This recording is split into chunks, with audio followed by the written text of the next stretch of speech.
नमस्ते प्यारे दोस्तों।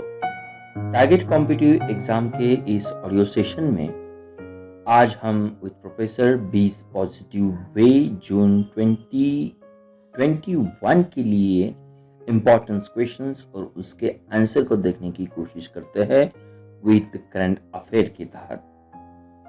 तो फर्स्ट पॉइंट ये होता है, इंडिया का bank credit to GDP ratios जो अनुपात हम कहते हैं 2020 में 56% बढ़ चुका है और ये रिपोर्ट दिया है BIS।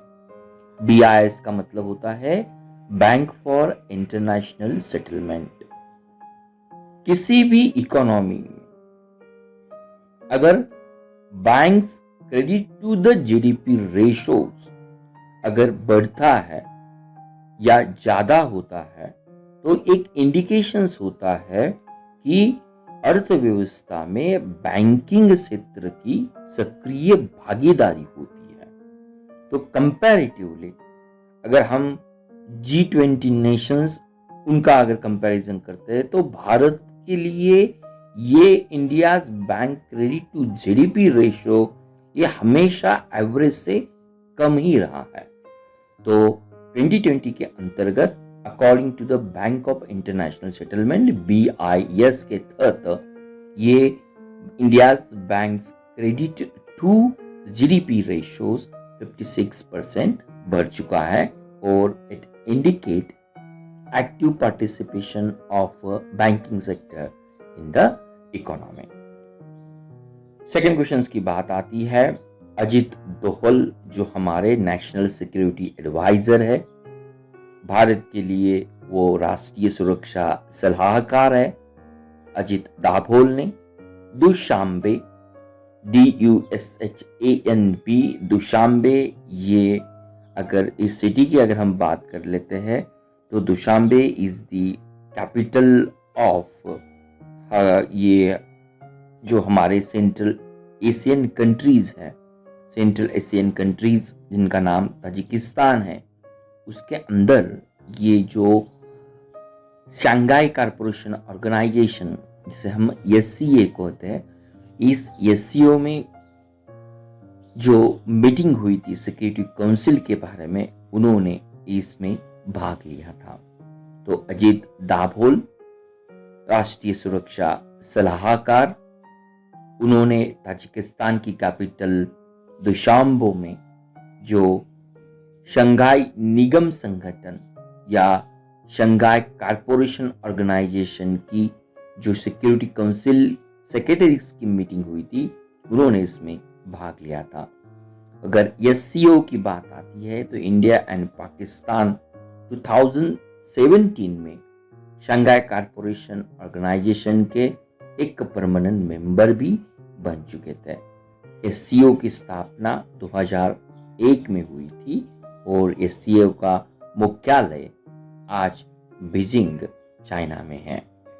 थर्ड पॉइंट हम यहाँ पे कवर करने वाले हैं, this is regarding the CVC का मतलब होता है सेंट्रल विजिलेंस कमीशन, लेकिन यहाँ पे भारत के राष्ट्रपति ने सतर्कता आयुक्त जो सुरेश एन पटेल है, उनको केंद्रीय सतर्कता आयुक्त के रूप में कार्य करने के लिए अधिकृत किया है।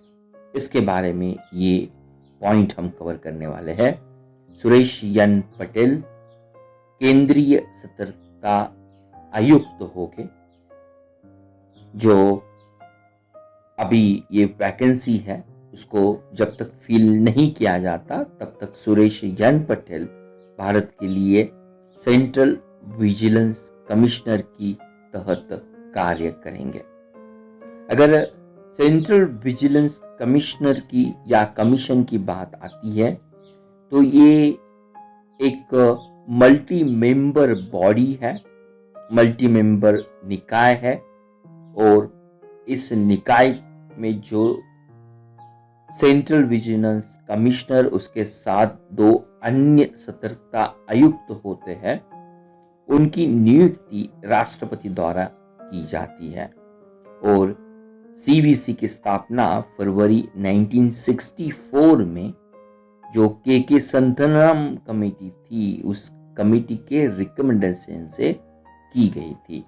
वो 2003 में संसद द्वारा सीबीसी सेंट्रल विजिलेंस कमीशन को एक स्टैट्यूटरी बॉडी का या वैधानिक दर्जा भी दिया गया था, जिसे हम स्टैट्यूटरी स्टेटस भी कहते हैं।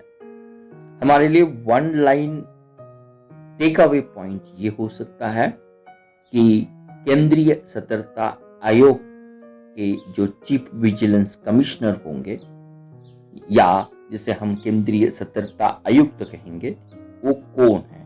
तो हमारा आंसर रहेगा सुरेश एन पटेल ये कार्य करेंगे। नेक्स्ट हम मूव करें उड़ीसा के लिए। उड़ीसा आज या मगरमच्छ की जो तीनों प्रजातियां हैं, तीनों प्रजातियों का एकमात्र राज्य के रूप में उभर के आया है। अगर मगरमच्छ की जो 3 प्रजातियां यहाँ उड़ीसा में हैं, तो फर्स्ट प्रजातियां जिसे हम मगर क्रोकोडाइल कहते हैं, जो इंडिया में कॉमन जगह से मिलती है फ्रेश वाटर में। दूसरी जो मगरमच्छ की प्रजातियां है उसे हम घड़ियाल कहते हैं। घड़ियाल का मतलब ये होता है कि फिश ईटिंग क्रोकोडाइल, जिसे हम गाविल भी कहते हैं। और जो थर्ड क्रोकोडाइल है उसका नाम आता है साल्ट वाटर क्रोकोडाइल। ये साल्ट वाटर क्रोकोडाइल एक लार्जेस्ट लिविंग रेप्टाइल है और मोस्टली इंडिया के eastern state like Orissa, west Bengal, Andhra Pradesh और तमिलनाडु में पाई जाती है। ये तीनों मगरमच्छ, मगर क्रोकोडाइल, घड़ियाल एंड साल्ट वाटर क्रोकोडाइल आज हमारे उड़ीसा के स्टेट में एकमात्र जगह पे मिलने वाली क्रोकोडाइल्स है। तो मगरमच्छ परिस्थिति के तंत्र का एक अनिवार्य हिस्सा है और इसे लोकप्रिय रूप से समुद्री परिस्थितिकी तंत्र के संरक्षण रूप में भी जाना जाता है। घड़ियाल की बात आती है, जो फिश ईटिंग क्रोकोडाइल है। 1975 में उड़ीसा के नदियों में उसे लाया गया था। आज ये घड़ियाल महानदी के 7 कोशिया में पाए जाते हैं और मगर और खारे पानी के मगरमच्छ उड़ीसा के कनिका राष्ट्रीय उद्यान में पाए जाते हैं। नेक्स्ट हम मूव कर रहे हैं लक्षद्वीप आइलैंड के ऊपर। तो ये जो नया रिपोर्ट है कि due to the rise of sea water level की कमिंग 30 years में, almost in the year of 2035 तक 70 to 80% जो लक्षद्वीप के 3 आइलैंड है वो सबमर्ज होने की यहाँ पे या जलमग्न होने की शक्यताओं की संभावना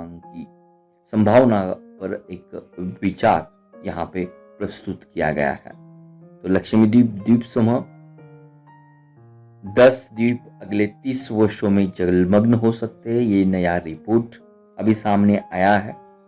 लक्षद्वीप की बात आती है तो एक सबसे छोटा यूनियन टेरिटरी केंद्र शासित प्रदेश है। 1956 में उसकी स्थापना हुई थी, गठन हुआ था और 1973 में उसका नाम लक्षद्वीप रखा गया था। कुल मिला के लक्षद्वीप में 36 द्वीपों का समूह है और जिसका क्षेत्रफल लगभग 32 वर्ग किलोमीटर है। और लक्षद्वीप की राजधानी कवरत्ती आती है। लक्षद्वीप की राजधानी कवरत्ती आती है। नेक्स्ट आता है the Order of Polar Star. The Order of Polar Star ये मंगोलिया राष्ट्र का हाईएस्ट सिविलियन अवार्ड है। ये Order of Polar Star R K. Sabharwal को मंगोलिया के एम्बेसडर ने न्यू दिल्ली में प्रदान किया है। आर.के. सबरवाल ये इंजीनियरिंग इंडिया लिमिटेड जो government corporations, ministry of petroleum और नेचुरल गैस के अंतर्गत काम करती है, उसके CMD है। तो RK सबरवाल, उनका जो आउटस्टैंडिंग कॉन्ट्रीब्यूशंस है, ऑयल रिफाइनरी को मंगोलिया में इस्टेब्लिशमेंट करना, उनके लिए ये ऑर्डर ऑफ पोलर स्टार से उन्हें नवाजा गया है। नेक्स्ट बात आती है INS तब्बर की। INS तब्बर अगले सितंबर तक अफ्रीका, यूरोप में नौसैनिक अभ्यास के लिए भारत द्वारा तैनात की गई है।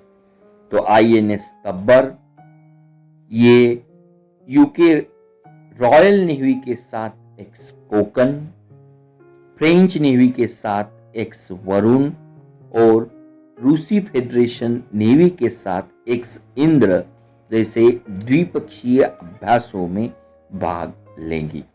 INS तबर इंडिया की एक स्टेल्थ फ्रिगेट है और पश्चिमी नौसेना कमान का ये भी एक हिस्सा होता है। नेक्स्ट बात आती है US के प्रेसिडेंट जो बाइडेन और अफगानिस्तान के प्रेसिडेंट अशरफ घनी, अफगानिस्तान के राष्ट्रपति अशरफ घनी और अफगानिस्तान के राष्ट्रीय सुलू के उच्च स्तरीय परिषद के अध्यक्ष डॉक्टर अब्दुल्ला उनके साथ मुलाकात की है। तो ये मुलाकात इसलिए इंपॉर्टेंस है, हम सभी लोग जानते हैं UNSC ने जो US तालिबान पीस डील को अप्रूव किया है, उसके अंतर्गत कमिंग सितंबर 11, 2021 तक यूनाइटेड स्टेट यहाँ सभी US और फॉरेन फोर्सेस को अफगानिस्तान से बाहर या औपचारिक रूप से ये अफगानिस्तान से बाहर चली जाएंगी। इसलिए ये अफगान राष्ट्रपति अशरफ घनी और डॉक्टर अब्दुल्ला जो उच्च स्तरीय परिषद के अध्यक्ष है, उन दोनों के बीच की मुलाकात इतनी अहम पॉइंट रखती है। नेक्स्ट सुर्खियां हम देखने जा रहे हैं। हमारे Ministry of External Affairs S Jaishankar Greece पहुंच चुके हैं। ग्रीस इसलिए पहुंच चुके हैं, डॉक्टर एस जयशंकर इटली में G20 की मंत्री स्तरीय बैठक 2021 में भाग लेने के लिए यहां पर है। G20 की मेजबानी इस साल ग्रीस कर रहा है और ये G20 19 देश और यूरोपीय संघ उसमें शामिल होते हैं। उनके लिए G20 के लिए कोई स्थायी स्वरूप से सेक्रेटरी नहीं है और इस मंच की स्थापना 1990 में हुई थी। तो ये हमारे लिए G20 और G20 मंत्री स्तर के लिए उपस्थित होने वाले हमारे external affairs minister S Jaishankar Greece में पहुंचे हैं। इसके लिए ये हमने सुर्खियां यहाँ पे कवर करने की बात की है। और आज के लिए लास्ट क्वेश्चन होगा, Uttar Pradesh will going to have a maximum number of international airport. फिलहाल भारत में maximum number of airport Kerala में आते हैं, जो 4th इंटरनेशनल एयरपोर्ट होते हैं। उत्तर प्रदेश अभी अगर कुशीनगर के लिए सरकार ने जो 200 करोड़ रुपए की मंजूरी दी गई है, अगर ये एयरपोर्ट टाइम लिमिटेशन से कंप्लीट हो जाता है तो उत्तर प्रदेश में सबसे ज्यादा इंटरनेशनल एयरपोर्ट हो सकते हैं। मेरे प्यारे दोस्तों, इस ऑडियो के माध्यम से almost we cover 8 to 10 facts. बहुत स्लोली हम इसे कवर करने की कोशिश करते हैं। उसका मेन पर्पस यही होता है, जो इम्पोर्टेंट वर्ड्स होते हैं, इम्पोर्टेंट पॉइंट्स होते हैं, वो इजीली आपको समझ में आ सके। इसी ऑडियो के डिस्क्रिप्शन बॉक्स में प्रैक्टिस सेशन के लिए मैंने आपके साथ कुछ 10 क्वेश्चन शेयर किए हैं। अगर आप उसे सॉल्व करने की कोशिश कर लेते हो तो कुछ पॉइंट रिपीट होने से हमारे लिए ये इस तरह का एक्सरसाइज बहुत इम्पॉर्टेंट, फायदेमंद साबित हो सकता है। मुझे पूरी उम्मीद है अगर ये ऑडियो सेशन आपको अच्छा लगता है तो आप ज़रूर अपने दोस्तों के साथ उसे शेयर करें और मुझे मोटिवेट करने में एक अहम भूमिका निभाएं। धन्यवाद। Thank you for watching Target with Professor Peace Positive Way. We request you to be a voluntary donator to become our Prime and Pride Motivator.